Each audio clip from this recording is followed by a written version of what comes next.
February 4th, Saint Jane of Valois. Born of the royal blood of France, herself a queen, Jane of Valois led a life remarkable for its humiliation, even in the annals of the saints. Her father, Louis XI, who had hoped for a son to succeed him, banished Jane because her small stature and misshapen body rendered her an object of aversion to her father, who married her to his cousin Louis, Duke of Orleans, in the year 1476. Towards an indifferent and unworthy husband, her conduct was always patient and dutiful. Her prayers and tears obtained her husband's life from her brother Charles VIII, who had determined to put him to death for rebellion. Still nothing could win a heart which was already given to another. When her husband ascended the throne as Louis XII, his first act was to repudiate, by false representations, one who through 22 years of cruel neglect had been his true and loyal wife.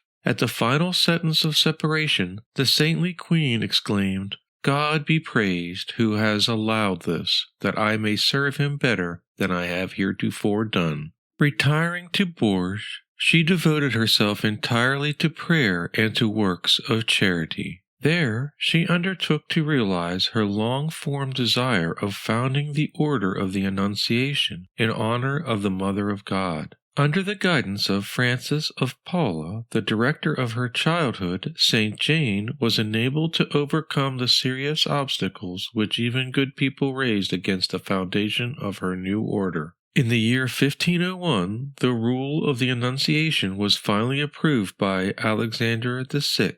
The first postulants were a group of 11 girls from a school at Bourges, some of them whom were less than 10 years old. Jane herself took the veil in the convent of Bourges, which she had built, and on Pentecost in the year 1503 she pronounced her solemn vows. She died less than a year later, and was canonized in the year 1950. During the lifetime of Saint Jane, the Angelus was established in France. The sound of the Ave thrice each day gave her hope in her sorrow, and fostered in her the desire to honor, yet more, the Incarnation.